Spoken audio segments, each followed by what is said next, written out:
Thank you, Madam Chairwoman. I'd like to adjourn today's meeting in memory of Neil Morgan, who passed away on February 1st of this year at the age of 89. Neil was literally a giant in San Diego and had tremendous influence on many sectors of our community. But he wasn't always a San Diegan. He was born in 1924 in Smithfield, North Carolina, and he was the youngest of 4 children of a Southern Baptist minister and his wife. And you could detect a bit of the South in his speech, actually more than a bit. He graduated from Wake Forest University in 1943, in the middle of World War II, as a Phi Beta Kappa, and he initially worked for the Raleigh News and Observer before shortly joining the U.S. Navy. And it was the Navy that brought Neil to San Diego in 1944, towards the end of the war.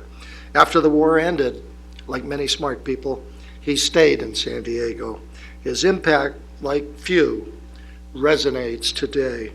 From a job with the San Diego Daily Journal, Neil moved over to the San Diego Evening Tribune as a columnist in 1950, later adding travel editor, a position he held on to throughout his numerous promotions. In 1981, he became editor of the Evening Tribune, which was renamed, as you may remember, the San Diego Tribune in 1989.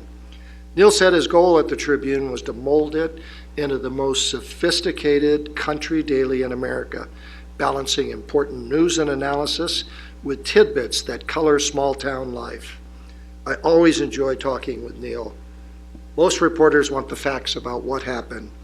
Neil wanted insight into why something happened. His gentle, inquisitive, contemplative nature made for excellent conversations. In 1999, Neil was named Mr. San Diego by the San Diego Rotary for being our best cheerleader and our toughest critic. When former California Governor Pete Wilson presented Neil with that award, he was spot on in describing the honoree as a loving but uncommon scold to San Diego. After the 1992 merger of the morning and afternoon papers into the Union Tribune, Neil became associate editor and senior columnist. A dozen years later, with the economy and internet shaking up journalism, he was released by the paper. But he soon became a regular commentator on the local national public radio station, KPBS. Most impactful, he embraced the budding world of digital journalism, and he lent his name, his time, and his talent to the founding of the voiceofsandiego.org, today one of the premier sources of online local journalism in San Diego. Neil is survived by his wife Judith, his daughter Jill Morgan, a grandson Adam Morgan Barry, and other relatives. He used to say that his happiest days were the days that he spent writing. More often than not, he was writing about the city and the county he loved the most, including many books on San Diego. Neil Morgan helped guide and define our sense of place. A true San Diegan, he'll be greatly missed by many people, and his commentary will be missed by all. Thank you, Madam Chairman. Thank you. Supervisor Cox, would you like to make some comments? Yeah, Madam Chair, I would just add a couple of comments.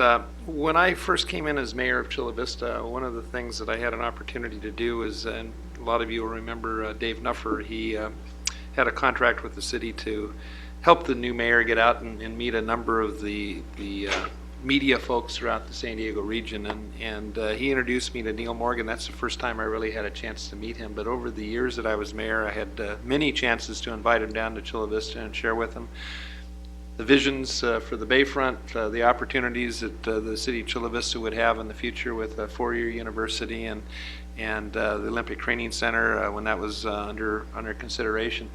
I just found Neil to be one of the most delightful people I think I've met in my life. He certainly had the best interest of San Diego region at large whenever he did anything. He certainly was, I think, certainly the biggest cheerleader, as Ron had pointed out, for the region. But he was also kind of our conscience, and was never reticent about pointing out the problems, the way things could be done better. I think he was always striving to make the San Diego region and San Diego community a better community.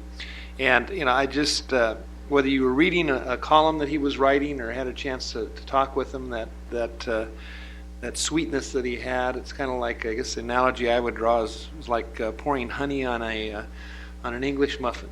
Very smooth, very sweet, and just did a tremendous job, I think, in allowing this region to grow and to guide that growth over the years, and he will be dearly missed. I just wanted to add a couple of comments. I, too, joined my colleagues in remembering Neil Morgan. He had a home in Julian, and Julian was a favorite place. It was like his hideaway, and he would, with his wife, and go up to Julian just to get away and enjoy the outdoors. And I have very fond memories of talking to him about San Diego. Inspirational. He was very inspirational. He's very helpful to me in many ways too, to provide some insights as to how the paper operated, which is always helpful to all of us in the positions that we're in. And anyway, he will be missed. He certainly was an icon in my eyes, and well-deserved memories that I'm sure we'll all share, those of us who knew him. So thank you.